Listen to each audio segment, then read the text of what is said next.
once you complete it, you literally get this pop-up about the Grand Fall collection, which what it does, it just does different art basically, so the pictures are different. Exact same template as usual. Instead of 10k gold, you have 15k gold and 15 boosters instead of 10. So basically 50% more rewards, but you get a different cosmetic, and this is the whale cosmetic. It's 4 a.m. and we're rolling the dice. Matei drops knowledge made of golden eyes. Felix with ads making those coins rise. Jakub designs worlds chasing the skies. We're the 2.5 gamers, the midnight crew. Talking UA adverts and game design too. Matei, Felix, Jakub bringing the insight. We're rocking those vibes till the early daylight. Matei, UA, master eyes on the prize. Tracking data through the cyberspace skies. Felix stacks dollars like a wizard in disguise. Jakub's crafted realms lift us to the highs. 2.5 gamers talking smack. Slow hockey stick, got your back. Ads are beautiful, they light the way. Click it fast, don't delay.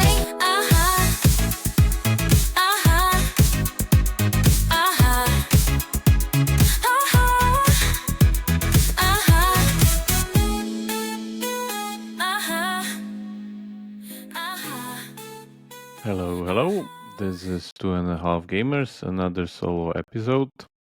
And today we're gonna talk about one of my favorite mechanics and something that is spreading like wildfire basically, and spilling over even to midcore, which is the collectible album mechanic. We talk about it on the podcast lots of times, usually during reviews or some kind of game comparisons and stuff like that, but never talk about it specifically.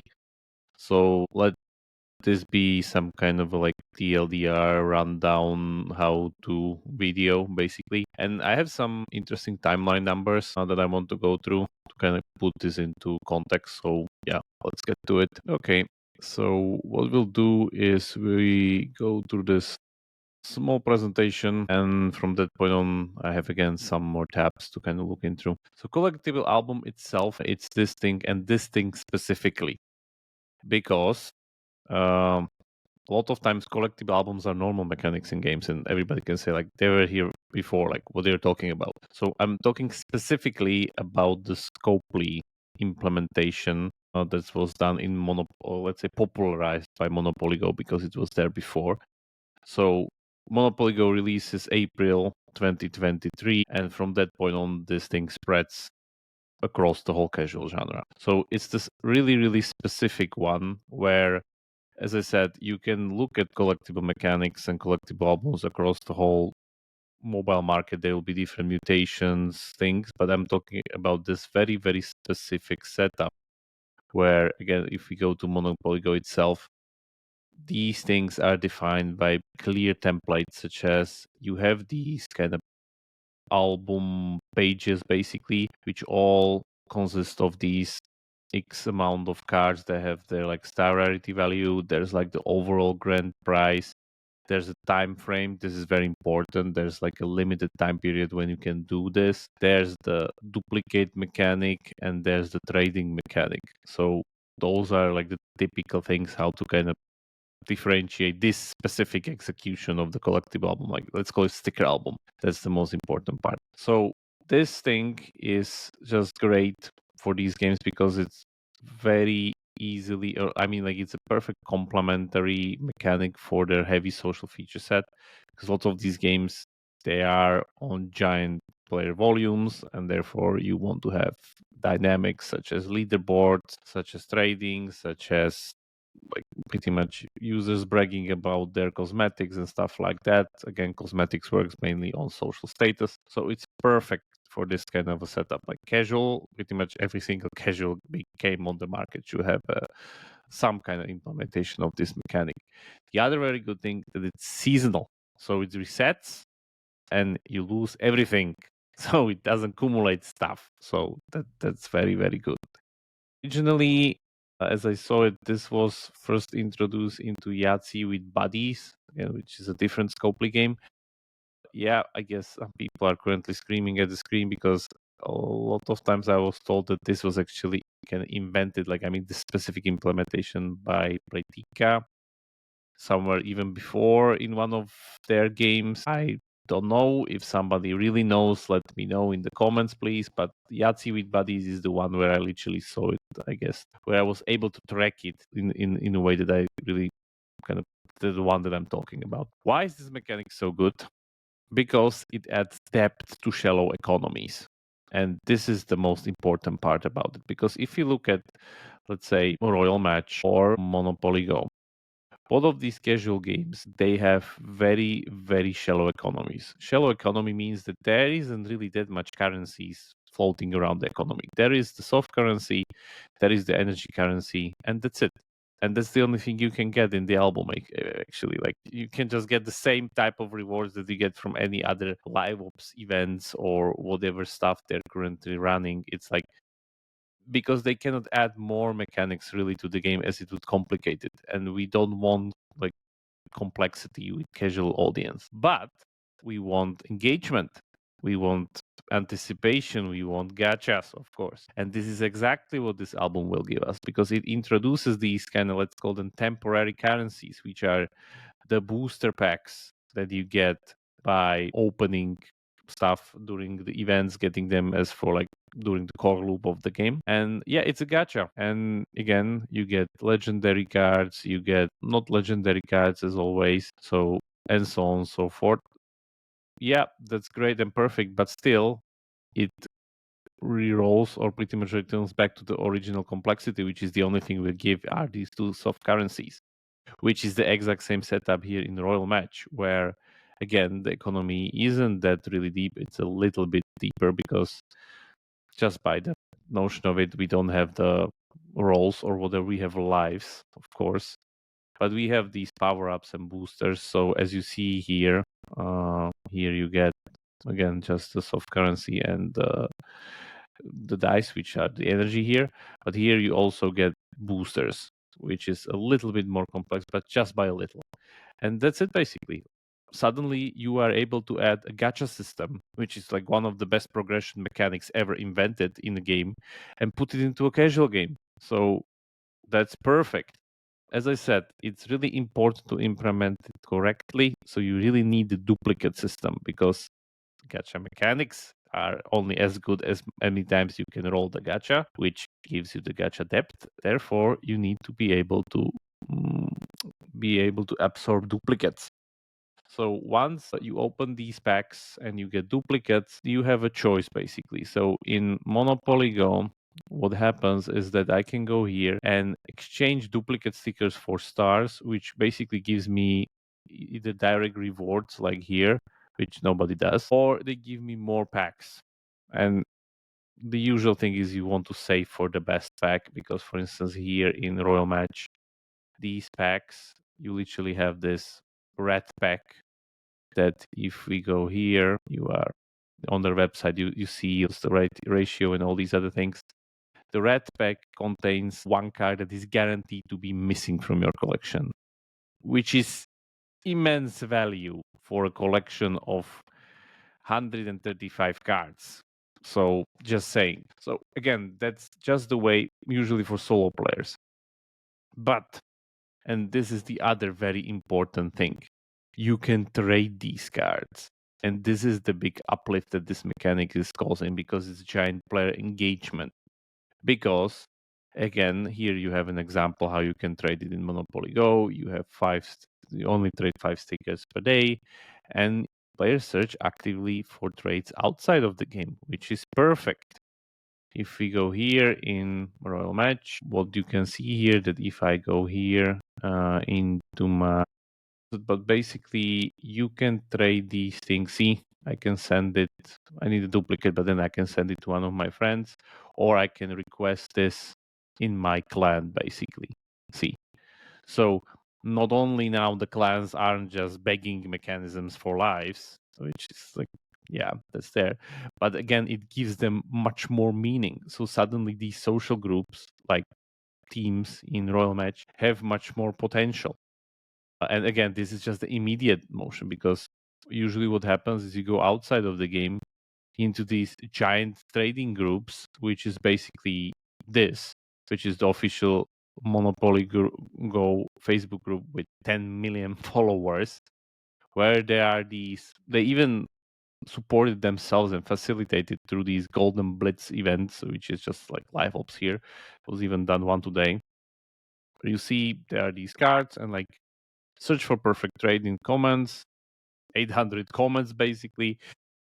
Everyone's like, anyone have any pumpkin spice, and people are pretty much looking for all those cards. They add each other into friends lists and then they trade between themselves. So this creates giant amount of engagement because everybody is going after that top reward of the grand prize, which is usually a cosmetic. Because again, you can't really do power-based gameplay impact style items in these casual games. So what do? You create cosmetics. So that's there. So here we have, for instance, the Origins badge on the nice price that is currently running in Royal Match. Here we have the Scarf King because of the Autumn Cozy Comforts album in Monopoly Go, and that's it basically. So it's super easy, and once this thing ends, you just reset it. Everybody loses everything, and there's a new reward on the block basically. So that works very, very well. And as I said, this spread like wildfire. I'll get to the list a little bit later. Just want to finish the setup here. But yeah, every single big casual game basically implemented this exact same setup. This is just the casual games. Like you can see it. It's sometimes a little bit different based on the seasonality of the collection, a number of cards. For instance, here we have 126 cards. Here we have in Travel 2 cards. A Royal Match has their own template of 135 cards, which they always run.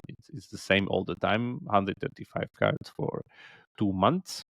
Currently, I think Monopoly Go is doing even more because it's running nearly 200 cards basically. That's there, I guess. Maybe they're experimenting with a little bit more cards collection. The other very interesting thing that I want to mention is that I think maybe some games also have it with this implementation, but at least the one that I know has it, which is this double bottom setup, which means that their album is basically doubled. So when you complete the main collectible album, let's call it the fall collection, it was there, you get this leaf and the price is here, of course. So you complete it, and once you complete it, you literally get this pop-up about the grand fall collection, which then pretty much starts, which what it does, it just does different art basically, so the pictures are different. Exact same template as usual, 135 cards. A little bit more rewards, so instead of 10k gold, you have 15k gold and 15 boosters instead of 10, so basically 50% more rewards. But you get a different cosmetic, and this is the whale cosmetic, I would call it basically, because if we go here and we check, for instance, players, you see that the previous collection, the one with this gold thing, you see how many whales completed both albums actually, and you need to do that during the same time. So it's 60 days for both albums. It doesn't reset the time, of course. So you see how it goes pretty much. And there are a lot of players already. The collection here is what, 51 days. So it's 9 days in basically, and there's the top players already kind of having the collection fully collected. They're on the second one basically. So you see how they go. I'm guessing maybe this guy, the first player in the world, is currently like, this is the cosmetic for the second album, the grand album. I'm guessing, I don't know, maybe, but I guess that's my guess here, because you see how this whole list will basically change into it. Yeah, it's perfect. Everybody is pretty much implementing it from left to right because it's very easy to maintain, and it's just art. You can use AI for this, literally. I'm guessing half of the implementations are done with AI anyway. And again, it doesn't add any more complexity into the game. The kind of important part is the trading, especially with other players, which I guess is a little bit of a back-end exercise. It's not that easy, but still, it's just giant uplift, I think, regarding engagement and what players can do within your game. As I said, these groups are just filled with players trading. So Monopoly Go has a 10 million group. Same goes from Royal Match, but I don't think so they directly facilitate it through one of their like Facebook Live Ops events. Or maybe I didn't saw it, but they definitely, like you see, they announced the collection, so it's not that different. So yeah, so if you look into the timeline, let's zoom in a little bit. So on Monopoly Go, I put the timeline. Thank you, Game Refinery, for being able to kind of create this timeline even, where I put the release date of global launch of Monopoly Go as the start of the timeline, which is April 2023. And from that point on, you see how this thing spreads into basically the whole casual genre. So we have immediately being followed by Solitaire Grand Harvest, which, as I said, because Playtika probably did it even before, I guess they were preparing it before them, or maybe following them during the soft launch, I don't know. So they implemented it right after them. Then we have stuff like Tilebuster, Matchmasters, the big PvP Match 3 game, Family Island, Moon Active, Board Kings, Matchmasters again. I did 2 times. Sorry for that. Blitzbusters, Dice Dreams, Coin Master, Travel Town, Gossip Harbor. Royal Match is April 2023. So Royal Match implemented it in a year. Project Makeover, Seaside Escape, Twisted Tangle, Truckstar, Animals and Coins, Merch Mansion, Domino Dreams will at the end of 2024. Then there's Hexasword. Candy Crush Saga implements it this year's March, which is, in my opinion, quite late compared to all the other ones which already implemented it a lot of time. I think Royal Match maybe even sooner than April last year. I would guess so. Don't know. I need to double check that. Whiteout Survival. This is quite interesting. So I was looking into it. As I said, let's use Game Refinery for it. So Whiteout Survival has this very specific implementation where you can see that it's not the same one, it's just a little bit different, but it's there. You see it. That by screenshot, it's just a mutation of it, which is again a mid-core game, like a very, very, very mid-core game. So yeah, this is spilling over to mid-core. And we have Block Jam, Tasty Travels, again, the Century Games game, Homescapes Gardenscapes implements it this September. Acecraft, which is the big shooter game with the 1990s animation style stuff. Basically, they're currently running the promotion with Bugs Bunny and where was it? Yeah, Bugs Bunny and Daffy Duck. Yeah, so that's their new setup here. But again, they have the collectible album. Their collectible album is a little bit different. It's 36 cards. I think last time it was 40. Now they cut it even lower. But it's the exact same setup. A little bit different modification here, but you can trade. You can do these other things. You get stuff for it. You get summonings, basically. And then you have this one cosmetic. So yeah, it's there. We saw it also in the Huntopia game, which is the idle RPG. It was an event, not really like a permanent addition to the feature set. So let's see. But again, as I said, because I see it in Whiteout Survival, I'm guessing we'll see it more and more in midcore later down the line. Then we have Screwdom, Disney Magic Match, and Magic Sword. So yeah, this was just this month. So yeah, lots of games are implementing it still, and I guess all the casual big games will implement it eventually. The big question for me regarding this whole mechanic is which is the best setup, how many cards, how many kind of double bottoms. The biggest iteration will be coming in midcore once some kind of midcore game properly figures it out. I'm guessing these are more experiments, or like Acecraft is the most stable one, or I would say the one that literally double down on it because it's part of their main feature set. But as you saw there with Whiteout Survival, as you saw with Huntopia, it will take some time until midcore figures it out properly. But then once it figures it out, I guess it will become like a staple, pretty much midcore feature that we'll see all over the place. I guess once Hobby implements it in this setup, we'll maybe know. And then, yeah, the question is how it will mutate in casual, because my guess is what will happen. And we saw it already a little bit with Coinmaster, because Coinmaster is running a little bit of a much shorter modification of this album, similar maybe to this one that we have in Acecraft, is how that thing will go on. Because, of course, we have these long 30, 60-day albums. But the question is if this can be done also on a little bit shorter basis, which could again pump up the revenue. Let's see. But yeah, it's quite interesting for those that have a casual game or are thinking of implementing it in their casual game. Definitely do it. It's have so many advantages, and the mechanic is just so easy to maintain once you kind of hop onto it and just go by the template. So that's there. We'll be watching very closely how different games implement it. Where do we see it popping out in mid-core, and if we see any other modifications of it in casual, because currently like 80% of the games are running the Monopoly Go template, I guess, the sticker one. So again, it's a question if it morphs into something bigger. But yeah, let's see. Anyway, really short one, just informative one. Thanks for listening.